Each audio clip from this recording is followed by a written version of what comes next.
Radio 1 prezanton ciklin e temave Të kuptojmë Kuranin me teologun Altin Plumbi.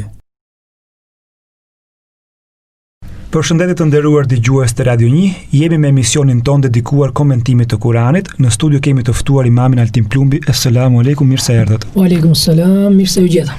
Do të flasim sot rreth sures El Asr, një sure mekase, e cila ka 3 ajete, e shkurtër në dukje, por që ka mjaft për të folur rreth saj. Dëshiroj imamin nderuar ta nisim bisedën e sotme duke na treguar diçka rreth emërtimit të kësaj pjese kuranore dhe vlerave që ajo mbart. Po, pas falënderimit Allahut Azza wa Jall, me falënderimet e posaçme që i takojnë atij.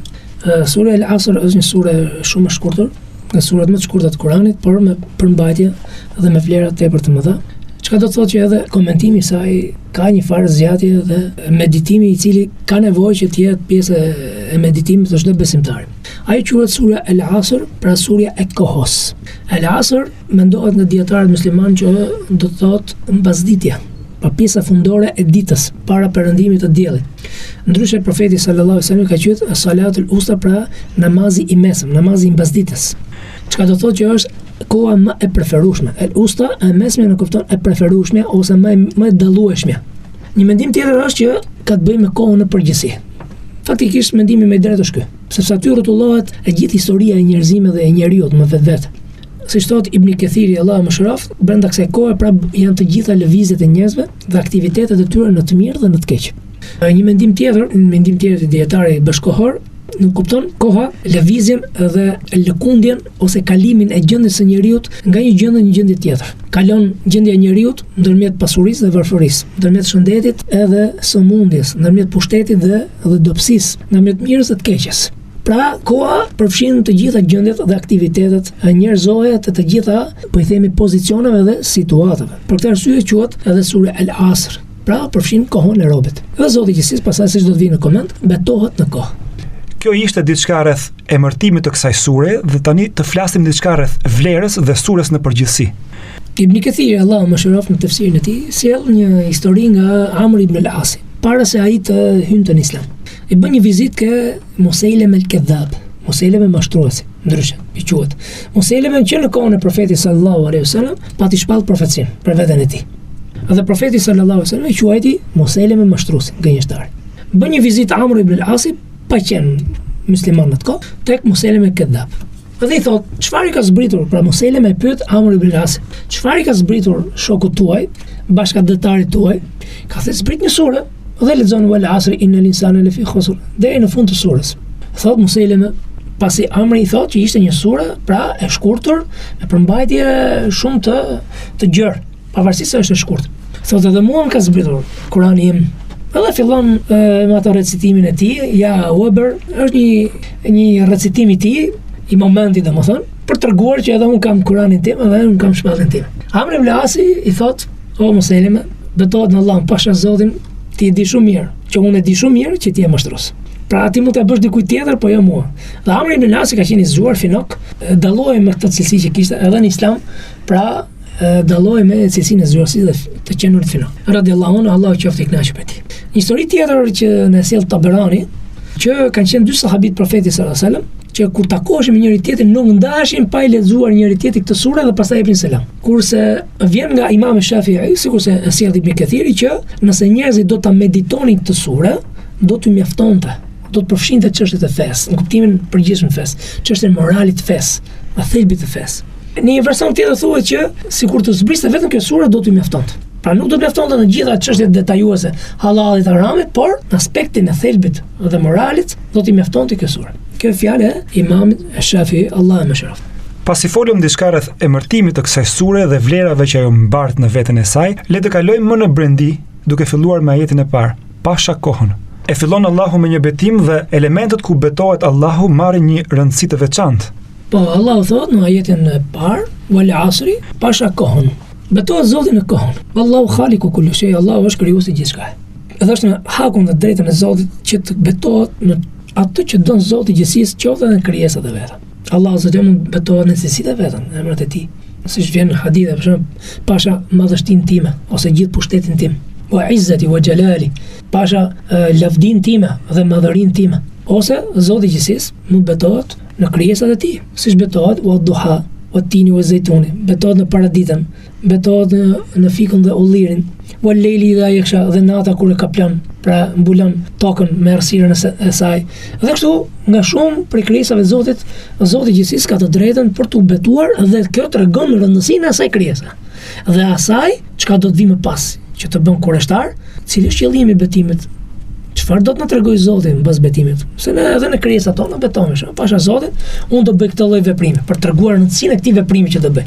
Dhe Zoti gjithësisë na fut në atë pjesën e kureshtjes, që për çfarë po betohet Zoti. Dhe Allahu zeli gjësa po betohet do thotë që do të na tregojë diçka e cila ka vlerë, e cila duhet të jemi kureshtar dhe duhet të jemi të vëmendshëm në atë çka do të na drejtohet. Dhe është në hakun e Zotit të betohet në krijesat e veta. Dhe koha është krijesë e Zotit. Dhe ne nuk kemi të drejtë të betohemi në krijesat e Zotit, por ne si njerëz e kemi për detyrë të betohemi vetëm në Allahun. Thot profeti sallallahu alaihi wasallam, kush është që do të betohet në Allahun ose të pushohet, mos lasë fare.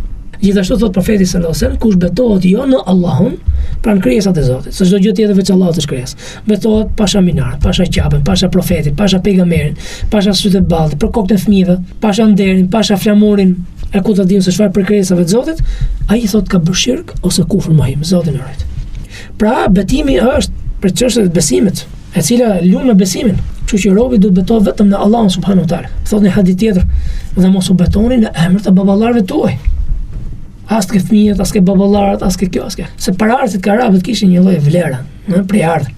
Por duhet betohemi vetëm në Allahun. Pra, ky ajet na tregon që Zoti ka të drejtë betohet vetëm në krijesat e veta, ne nuk kemi drejtë të betohemi në krijesat e Zotit. Kjo duke sjellë argumentet e tjera, sidomos hadithet profetike. Dhe kureshtja na ushtua faktikisht për këtë arsye vim tek ajeti i dytë që thotë nuk ka dyshim se njeriu është në një humbje të sigurt. Pra bëhet fjalë për gjithë njerëzimin, edhe për popujt e hershëm, edhe për popujt e mëvonshëm. Innal insana lafi khusr, njeriu pa dyshim. Pra vjen në formë të sigurt. Në gjuhën arabe, format që ka sjellë Zoti në këtë ajet tregon në tre forma, të formave gjysore, që është e garantuar që njeriu është në humbje. Dhe këtu nuk kupton gjinsin e njeriu, llojin. Pra njeriu vetë në përgjithësi, pa përjashtim, të gjithë janë në humbje, të gjithë. Illa, vazhdon ajeti tjetër, përveç dhe preshton një kategori për cilën ne do flasim sot. Njeriu në çeka në humbje, me të parë dhe me të fundit, me brezat që kanë kaluar dhe ato që do vinë. Pra o njerëz thirrin mendjes. Pra o njerëz, shikoni se çfarë po veproni. Shikoni për çfarë keni ardhur. Mos dilni nga qëllimi për cilin e krijuar, sepse do jesh në humbje. Allahu thon Kur'an: "Wa ma khalaqtul jinna wal insa illa liya'budun", nuk krijova njerëzit dhe gjinët vetëm të na adhurojnë mua. Pra kjo është peshorja për cilën ti i tregon që je në humbje apo si në humbje. Dhe Zoti do të na tregoj pak më poshtë që kush na qekën kategoritë që shpëton. Me përjashtim të atyre që besuan, që bën vepra të mira, që porositën njëri tjetrin të përmbahen të vërtetës dhe që këshilluan njëri tjetrin të jenë të durueshëm. Ky ajet na vjen me një lajm të mirë, le të themi kështu, sepse na prezanton ato njerëz apo cilësitë e atyre njerëzve që do të jenë të shpëtuar. Dhe na tregon kategoritë e tyre, ata që besuan, që bën vepra të mira, që porositën të përmbahen të vërtetës dhe që këshilluan për durim. Le të marrim më me radhë këto kategori. Illa alladhina amanu, përveç atyre cilëve do kenë pikërisht këto cilësi, thotë. Pra na solli cilësitë, nuk na solli emrat e personave. As nuk na tregoi kombësinë e personave, as në shëtësinë e tyre, as pasaportën e tyre, as në ngjyrën e tyre. Thotë kush i ka këtë cilësi, përshpëton. Këto janë katër cilësi. Përveç atyre të cilët kanë besuar. Wa amilu salihati, kanë bërë vepra të mira. Wa tawasaw bil haqqi wa tawasaw bis sabr, kanë këshilluar njëri tjetrin për të vërtetën dhe kanë këshilluar njëri tjetrin për bërë durim. Këto janë katër cilësi. Njerëzit në përgjithësi ndahen në këto kategori në lidhje me besimin. Ai i cili beson në mënyrë të sigurt, që nuk ka dyshim në atë që beson, në besimin e drejtë, ai i cili në mënyrë të qartë dhe pa dyshim mohon, pra ecën i sigurt dhe është i sigurt dhe shpreh në mënyrë të sigurt mohimin e vet, Zotin që janë mohuesit, dhe kategoria e tretë e cila është në dyshim, është e lëkundër. Nuk ma hamendja, ose nuk besoj plotësisht, ose nuk jam i sigurt këtë ditë e gjykimit, ose ka ringjallje. Jo, nuk ma han logjika mua, pra ai është në dyshim. Besoj ke Zoti, po ringjallja jo. Atëherë nuk e besuar ke Zoti akoma, se Zoti ka lajmëruar dhe për ringjalljen. Edhe kjo është pjesë jo besimtare. Këto janë tre kategoritë. Allahu thotë të gjithë janë në humbje, përveç atyre të cilët kanë besuar. Por çfarë besimi? Besim të palëkundur. Illa alladhina amanu, përveç atyre të cilëve kanë besuar. Një pjesë e dietarëve konsiderojnë dhe e komentojnë besimin këtu me dijen. Se nuk mundet do të besosh nëse nuk e dije për atë gjë të cilën ti nuk beson. Prandaj thot Allah në Kur'an: "Fa'lam annahu la ilaha illa Allah." Dije se nuk ka tjetër që të adhurohet me drejt përveç Allahut. Dije se nuk ka tjetër që të meritoj adhurime përveç Allahut. Pra duhet ta dish. Dhe kjo është kushti i parë i fjalës la ilaha illallah. Prandaj disa dietar thonë illa alladhina amanu, përveç atyre të cilët kanë besuar në kupton dijen. Disa thonë ky është besimi në zemër, që ka të bëjë me përgjigjet që tha profeti sallallahu alaihi wasallam Xhibrilit alayhis salam në hadithin e Xhibrilit, kur e pyeti ç'është imani. Ta imani është të besosh në Allahun, të besosh në melekët e tij, të besosh në librat e Zotit, të besosh në të dërguarit e Allahut, të besosh në botën tjetër dhe të besosh në kaderin, caktimin e Allahut, në të mirën dhe të keqen që ka caktuar Allahu. Që është besimi në zemër. Tani na vjen ai Islami illa alladhina amanu wa amilu salihati, dhe vepruan vepra të mira. Dhe veprat e mira janë prej besimit. Profeti sallallahu alaihi wasallam thotë neve në hadith, ndahet imani në gjashtë të gradë. Grada më e lartë është fjala la ilaha illa, që ka fjalë la ilaha illallah. Më e ulta është largimi i pengesës nga rruga, që ka vepër. Pra hyn edhe vepra, edhe fjala. Edhe turpi është pjesë e besimit. Turpi është ndjesia e brendshme e zemrës së shpirtit të robët. Pra veprat e mira që bëhen duke qenë besimtar. Po. Pra ai e shpreh, e reflekton besimin që ka në zemër me veprat e mira. Atëherë themi që besimi ka në vetveten e vet vepra. Dhe vepra ndahen në dy kategori, ose në tre kategori po themi. Vepra e zemrës, e gjuhës edhe e gjymtyrë. Veprat e zemrës kush janë? Shkëqardhja, mëshira që ndjen për dika, turpi. Veprat e gjuhës janë veprat, fjalët që shpreh. Veprat e gjymtyrëve janë veprimet që bëjmë me gjymtyrë. I bëjmë me sy, me vesh, me gojë, me hund, me dorë, me këmbë dhe kështu me radhë. Illa alladhina amanu wa amilus salihati. Përveç atyre të cilët besuan dhe bën vepra të mira. Veprat e mira janë të kushtëzuara, sikurse edhe besimi është i kushtëzuar. Çfarë besimi? Besim me aprovim, me miratim, me shprehje, por dhe me nënshtrim. Abu Talibi, gjaja e profetit sallallahu alaihi wasallam, e shprehu, e pranoi me gojë dhe dinte shumë mirë, pra aprovonte dhe miratonte atë çka dinte shumë mirë. Pra dinte shumë mirë dhe e pranoi dhe e shprehu që feja e Muhamedit është feja më e mirë faqet dheut. Laqad alimtu an din Muhammedin, unë di shumë mirë thoshte që feja e Muhamedit është feja më e mirë faqet dheut e njerëzimit. Po mos ishte sharja dhe fyrja dhe pozicioni që do gjeje veten përballë farafisit tim, që do thoni ti e le fenet parve tu, bëndëm shanin, do fynin, do më vini pozitë vështirë, mua do më gjeje të hapër dhe të qiltër, thot, në pranimin e kësaj feje. Pra e pranoj shumë mirë, që thot, laqad alimtu, e di në mënyrë shumë të mirë dhe të sigurt, duke miratuar që kjo është feja më mirë, kjo nuk mjafton të prapë. Ai vdiq më hus. Çfarë thon në fund vjetës? Unë jam fenë gjyshit tim, dhe të parëve të mi, dhe të babës tim. Atëherë çfarë kërkon besimi si kusht tjetër? Përveç dijes, përveç miratimit, përveç pranimit, duhet patjetër nënshtrim. Ai nuk u nënshtrua. Pse shejtani nuk e dinte që feja e Zotit është e drejta, nuk e din që Allahu është i vetmi që e meriton adhurimin, nuk e dinte që i takon që Allahu t'i jep të urdhët i binte sejdë Ademit dhe kështu me radhë, por nuk e pranoi. Nuk u nënshtrua urdhit Zotit. Për këtë arsye u bë kafir më hus. Edhe Abu Talibi vdiq më hus. Kështu që nga kushtet e besimit illa alladhina amanu, patjetër është nënshtrimi, ti nënshtrosh urdhave të Zotit. Po urdhët e Zotit duhet me ditë, me dije. Pastaj duhet ta pranosh dhe pastaj ti nënshtrohesh. Ka tre etapa. Pra unë mora vesh, pra kam dije të sigurt që ky që ka urdhë i Zotit, me fal namazin për shemb. 2. Dua ta pranoj këtë urdhër. 3. Ti nënshtrohem ti urdhë. Pra besim pa nënshtrim nuk ka. Siç dëgjojmë shumë njerëz, ne jemi besimtar. Ne jemi 24 karat besimtar. Ne në xhami nuk shkojmë me u fal. Ne nuk falim namazin, por ne jemi shumë besimtar. Jemi të kulluar fare. Por kjo do të reflektojë me vepër, të paktën. Prandaj thotë Allahu në Kur'an dhe bën vepra të mira.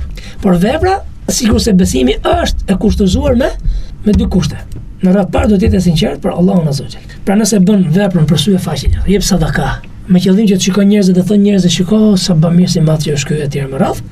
Sikurse vjen hadithin e Abdullah ibn Mesudit, që robi të vitin e gjykimit ka kënduar Kur'an, ka thënë ti pse? Çfarë vepre të mirë ke bërë? Ka kënduar Kur'an. Ja ti e ke bërë që thonë njerëzit, shiko sa knusi mirë është ky dhe ashtu ndodhi dhe ashtu u bë. Pra ti këtë qëllim kishe. Dhe merret dhe hudhen zjarr xhenemin Zotin. Kështu do merret bamirëse kështu më radh. Allahu na rit. Dhe Abdullah ibn Mesudit i binte të fikët se herë që përmendën çdo njëri nga kategoria dhe pastaj përmendën prapë dhe vazhdonte në kategorinë tjetër. Dhe i binte të fikët, prapë zgjohej nga të fiktit dhe vazhdonte në kategorinë tjetër. Pra nëse vepra bëhet për sy e faqe njerëz, është shkatruar ajo vepër.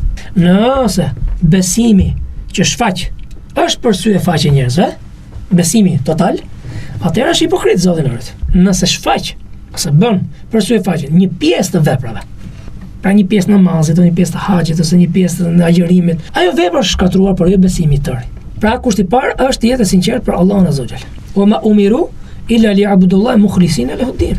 Nuk janë urdhëruar vetëm se ta adhurojnë Allahun të sinqert në fenë e tij, të pastër. Kushti i dytë, të jetë në rrugën e profetit sallallahu alaihi wasallam. Pra njeriu mund të jetë i sinqert për bën një vepër që s'e ka urdhëruar feja fare, që s'ka lidhje me fen fare. Të krishterët për çfarë arsye humbën? Pse u qutën të humbur? Kishin sinqeritet, por nuk ecën në rrugën e drejtë Zotit. E kishin me sinqeritet, por nuk ishin në rrugën e drejtë. Kështu që robi do të shikojë që vepra që po bën është si mas rrugës profetike, ndjekjes së profetit sallallahu alajhi wasallam, ecën në urdhën e Zotit. Namazi i akşamit është 3 rekate. Unë do ta fal 4 rekate, thotë me sinqeritet, duhet të marr sa më shumë sevabe. Unë do fal 23 akşamit. Themi që kjo nuk është e pranuar, është e refuzuar. Ke sjell diçka në fenë e Zotit që nuk është e ligjshme. Thot profeti sallallahu alajhi wasallam, kush vepron një vepër që nuk është për feston, nuk është e bazuar, e argumentuar, ajo është e kthyer mbrapsht. Thot Allahu në hadithin kutsi, unë jam më i panevojshëm që të kem ortak dhe shok. Kush bën një vepër në të cilën ai në të mua më bën shok dikë, e kam braktisur atë dhe shirkun e tij, edhe ortakun e tij. Shirkun e tij, dhe atë vetë e kam braktisur. E kam lënë thot Allahu. Kështu që patjetër vepra duhet të jetë e sinqertë dhe duhet të jetë sipas rrugës profetit sallallahu alaihi wasallam. Atëherë thon dietar, çfarë bën të jetë e saktë sipas rrugës profetit sallallahu alaihi wasallam? Disa kushte është sebebi i veprës. Do të kesh sebebin të ligjshëm. 2. Do të jetë lloji i veprës. Sebebi për shembull, unë po dua të bëj një vepër, ka një sebeb të caktuar. Nëse ky sebeb nuk gjendet fe, atëherë ti e ke shpikur. 2 lloj. Dua të bëj një kurban me një pul. Kur kurban Bajrami e ka të ligjshme me dhi, dele, dash, deve ose lop, nuk ka tjetër. Ti do ta bësh me pul se nuk ka mundësi. Themi është e papranuar. Kur ta kesh mundësinë bëje. Ky është lloj. Tjetër gjë është koha, është edhe vendi. Koha çfarë? Dua ta bëj Ramazanin muaj Muharram thotë. Nuk më përshtatet në Ramazan, më bëhet Muharram. Themi në Ramazan bëhet Ramazani. Vetëm nëse ka arsye ta bësh një kohë tjetër. Do ta bëj haxhin Kerbela thotë. Themi nuk bëhet sepse Allah e ka ligjëruar në Qabe dhe në ato rrethinat e Qabes dhe të Mekës, siç është Muzdalifeja, Arafati edhe Mina. Ktu bëhet ajo haxhi. Tjetër është përmbajtja ose mënyra. Thotë do hyn namaz, do këndoj 25 sure, por nuk do këndoj Fatihan. Themi patjetër me Fatihan, nuk ka namaz pa Fatiha. Thotë i dërguari Allahut alayhi salatu wassalam. Tjetër është numri. Numri si thënë me namazin e akşamit apo diçka tjetër. Atëherë nëse i zbaton këto të gjashta, atëherë je në rrugën e profetit sallallahu alaihi wasallam. Pjesa tjetër e kushteve, kategorisë e cila shpëton, pra ata të cilët besuan me kushtet e besimit, ata të cilët bën vepra të mira me kushtet e veprave, të pranimit të veprave, dhe ata të cilët këshillojnë njëri tjetrin për të vërtetën. Këshillohen njëri tjetrin për të vërtetën. Çfarë kuptojmë nga kjo? Kuptojmë neve që ata nuk e pasën besimin thjesht për veten e tyre. Pra ata ndjen dëmshmëri dhe mëshirë dhe për të tjerët. Ata ja komunikojnë dhe të tjerë, këshillojnë për të vërtetën. Vllai i dashur, ky veprim që bën ti është i ndaluar. Vllai i dashur, Zoti ka urdhëruar të falësh namazin, falë namazin. Si thot Allahu profetit ton alayhi salatu wassalam, "Wa amur ahlaka bis salati wastabir alayha." Urdhëroj familjen tënde për fal namaz dhe bëj durim në këtë. Dhe urdhëroje dhe këshilloje farefisin tënd të afërt dhe mori farefisin i thotë tek ti filan fistek. Kështu ka urdhëruar Zoti. Pra, ne jemi të vetëdijshëm dhe të udhëzuar, të drejtuar dhe të orientuar dhe të urdhëruar që të këshillojmë për të vërtetë. Por kjo vërteta sa herë që të flasësh vërtetën, ta dish që gjithmonë do përballesh me ndonjë vështirësi, apo një mundim, apo një lëndim, apo një sharje, apo fyrje, edhe të gjitha këto kanë nevojë për durim. Edhe këshillojnë njëri tjetrin për durim. Faktikisht, këto janë edhe kushtet e davetit dhe thirrjes islame. Bazë. Kushtet e thirrjes, bazë, se ka dhe kushtet tjera ansore, po baza të thirrjes islame, propagandës islame janë 4. Është dija, 2. Të veprosh me këtë dije, jo thuash jam hoxh, jam imam. Bëni këtë ose bëni si them, mos bëni si bëj unë, por duhet ta veprosh vetë. 3. Të thrasësh ke mira, ke të vërteta, edhe të bësh durim patjetër, sepse do përballesh me vështirësi. I dërguari Allahut alayhi salatu wassalam u përball me vështirësi, me rraje, me gjymtime, me embargo, me sharje, me fyrje, me shpifje. Kur ai ishte njeriu më besnik në Mekë dhe më moralshëm, një si njeri i rradh. Momenti që filloi thirrën, na doli sipas njerëzve në Mekë, na doli na qeka magjistar, që qeka mashtrues, na dashka pasuri, kërkoka pushtet, kërkoka këtë, kërkoka atë. Kështu është edhe me thirrëse. Do të kesh durim. Durimi ndahet në 3 pjesë të dietarët. Durimi në zbatimin e urdhëresave të Zotit, durim në përmbajtjen dhe ndalimin të ndalesat, dhe durimi në kaderin e keq që ka caktuar Zoti. Jo i miri. Se i mirë njerëzit e marrin me kënaqësi, i përshtatet. Kurse kaderin e keq, smundja, fatkesia, një vdekje apo diçka tjetër, është që nuk e ka zgjedhur vetë, po ja ka udhëzuar Zoti. Dhe duhet bëj durim. Thonë dietarët, kush është durimi në urdhëresat e Zotit? Ka urdhëruar Zoti me fal namazin e sabahut, duhet me prish çik gjumin. Mu që është ftohtë, do të marr abdes, ujiti mund të jetë pak i ftohtë, do pak përpjekje ka punë. Do të durosh pak. Allahu ka urdhëruar me agjërimin në Ramazanit, mund të jetë agjërimi në gusht, mund të jetë korrik, është pak vap, dita është e gjatë, do me bë pak durim. Me përjetu çështjen e shpërblimit ke Zoti.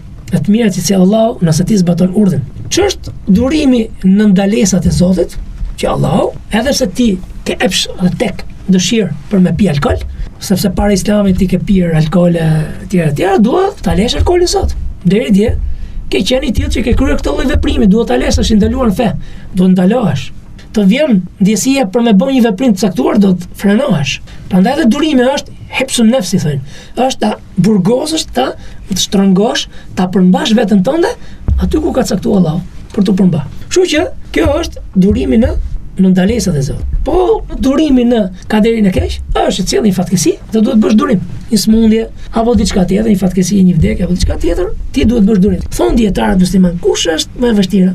Thon më e vështirë, thon në përgjithësi janë këto dy tjerat. Në bindje dhe ndalesë. Pse? Sepse kjo tjetra nuk është e zgjedh vet. Kur ke opsion zgjedhje, kuptimin që edhe e bën edhe se bën. Fatkesin ti nuk e largon dot. Nëse Zoti ta hodh smundën ta hedh. Nëse Zoti ka sjellë një vdekje në familje, ti nuk e largon dot atë. Nuk është me zgjedhjen tënde kjo.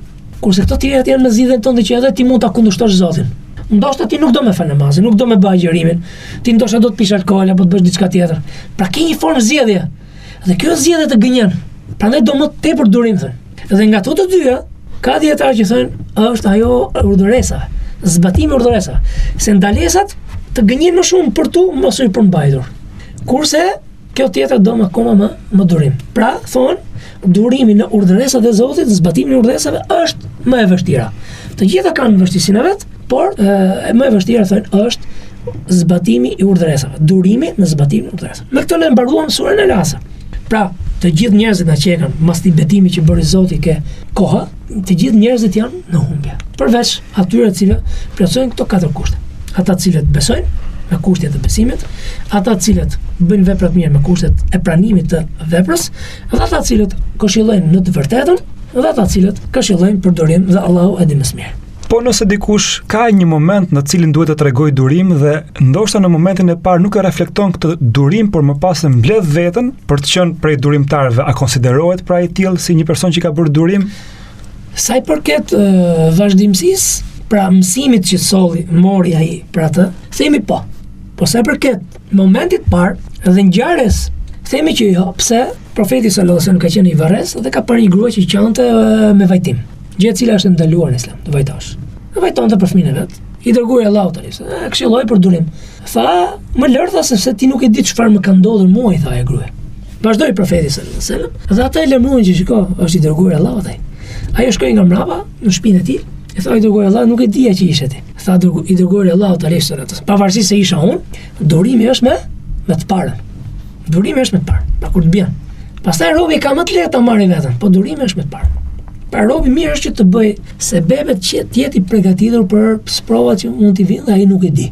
Për këtë arsye shumë e rëndësishme çështja e pasatisë së besimit, lidhje me Zotin, duat, falja e namazit, sidomos dhikri i mëngjesit, mbrëmjes dhe para gjumit. Prandaj edhe kemi nga dhikri i Allahut Azza wa Jall që thon dietar që Zoti e ruan nga sprova, ose nëse i bie sprova, nuk i bën në mënyrë të befasishme. Pra pranon me qetësi. Kjo është shumë e rëndësishme. Ne madje kemi edhe dua që bënte profeti sallallahu alajhi wasallam, ke hadithet e vërteta të Imam Muslimit. Allahumma inni a'udhu bika min zawal ni'matik, o Zot, unë të kërkoj mbrojtje ty nga largimi i bekatisë dhe të mirave të tu. Wa tahawul afiyatik, dhe shndërrimi i shëndetit dhe i mirësisë që kam në një gjë tjetër. Wa fuja'a niqmatik, dhe befasia e dënimit tënd. Subhanallah. ose vjen i sprov apo dënim, vjen në mënyrë të befasishme. Edhe nëse robi ka bënë gjunaf, ka bënë gabim, Zoti do me e dënu me ndëshku në mënyrë që t'ja laj gjunafin, nuk i vjen në mënyrë befasishme, e pranon me qetësi. Kështu që robi do të jetë i parapërgatitur edhe të bëjë sebebet. Dhe lut Zotin që na bëj të tillë. Amin. Ishim me imamin Altin Plumbi në këtë komentim të surës El Asr. Imam i nderuar, faleminderit që ishit me ne. Assalamu alaikum. Aleikum selam, Allah ju shpërblet.